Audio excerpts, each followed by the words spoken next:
Hey there, and welcome to this week's episode. Today I want to talk to you about why some stores sell products for what appears to be less than wholesale pricing. Now, it's really frustrating as a retailer when you see something on sale, or if you walk into a store and you think, oh my gosh, you're selling it for less than what I could have bought it for at wholesale pricing. So when that happens, it really makes your blood boil. And if you see it online, I don't know about you, but you feel like you have to become a keyboard warrior in every Facebook group that you can access, to tell people about how there must be something wrong with them, or this is less than you can buy them for. And generally, overall, it just makes you feel like shit. Let's be honest. You sit there and you think, I've put in all this hard work to build that brand up in my store, and they can just go next door and buy it, they can just go online and buy it for less than I can even purchase it for. So, how are they making money? And you feel like the effort that you've put into, to build your brand, and as an association, that brand represents your values. You've trained your staff up to love that product and to love your customers, and your team are really passionate about what they sell. It feels like that all goes out the window if a customer can just buy something cheaper retail than you can buy it for wholesale. But does it? There are loads of reasons why a retailer will sell below cost or below the cost that you could buy it for. So instead of being outraged, let's take a look at how you can leverage what we call in the industry loss leader products. So, what are these loss leader products, and why do stores waste time and money having them? It seems so incongruent. Why would you have a product that you don't make any money on? Well, there's a few reasons.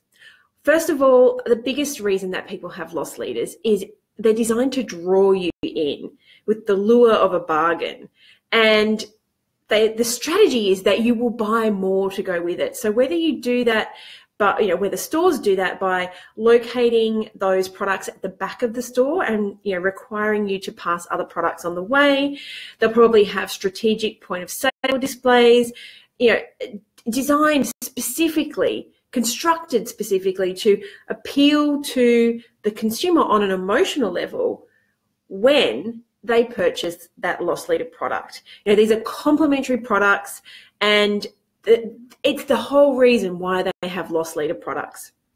And the key to these products is to maximize the in-store, we'll call it advertising or merchandising of the products that have a really high profit margin that are complementary to that loss leader.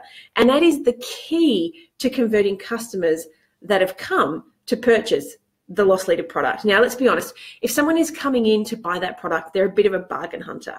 They may not be a long-term customer. They may be a one-off customer. They're not going to become a repeat customer. So maximizing the amount of money that you can make on that one-time sale is, that's key, that's paramount, that's the whole strategy. Obviously, you then have brand awareness. You have people who come into your shop and they might tell other people about it. But using loss leader products as a strategy, you have to think long term. You have to work out why these people are coming in for this product. Now, the other thing that you have to be really careful of is, as a consumer rather than the retailer, is the old bait and switch. So what they do is they advertise really heavily on having this product at a really, really high discount. But then when you get there, there might have only been 2 or 3 in the store. And then they try and sell you something else. Now, that is not ethical selling, and I do not condone it. But as a consumer, it's something that you kind of need to be aware of, because it happens a lot. And that is slimy sales tactics, and that is not what we are about when it comes to being, an ethical, independent retailer. You can get your customers in a bunch of other ways. Don't be slimy about it.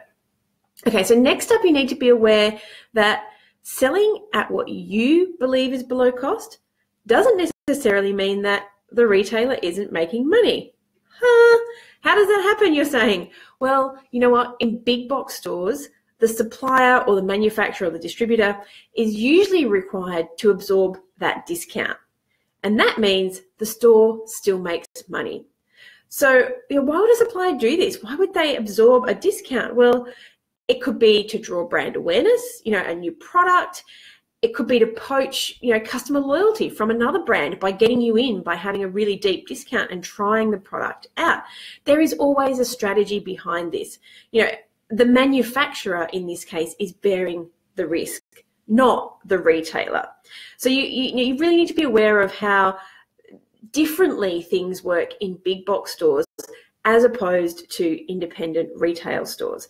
And you also have to understand that, sometimes the price that you're buying it for, even if it's another independent retailer, they could be getting it cheaper.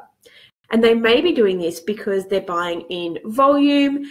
That's usually the easiest way to do it. They've come to an agreement with the manufacturer or the supplier or the distributor that they would buy X amount, and in exchange they're going to get a bigger margin. Now they can choose to either pass that margin, that discount onto the customer, because they're getting high volume, they have the numbers coming through the store, or they're turning over that number of products, that they're still making good money. Or they can just pocket that money. Whatever business model works for them, it doesn't matter. The fact is that is not unethical. That's good business practices. That's going and working out what your margin is and how you can make that margin bigger.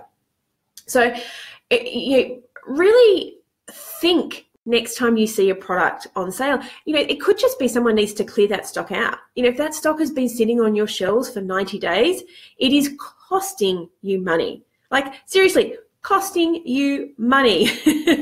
And that is not what you want to be, to be losing money. Because every month that it sits on the shelf and it doesn't sell is the opportunity cost. It's something else that you could have bought with that money that could have been selling. And you don't have the luxury in independent retail to have stuff sitting on your shelves for 90 days.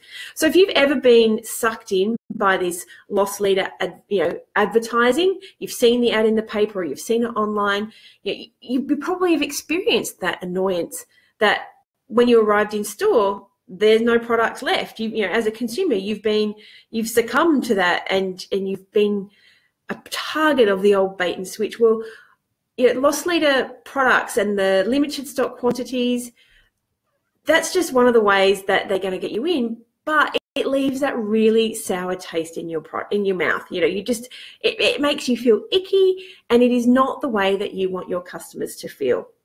So next time you see that product, have a think about what it is. Don't get outraged. Go in and look at it from a different point of view now that you've got some insight as to how other stores work and what they might be doing. And you can, take it or leave it. Take the discount if you're a consumer, and just know that maybe they're making money, maybe they're not, but it doesn't mean that you have to do this as well.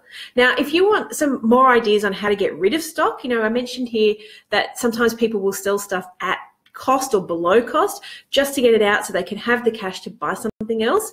Really smart business strategy. If you want some more strategies on how to do that, I've put together a little guide, which is 9 ways that you can clear out stock without having a sale. And I'll pop the link to that in the show notes.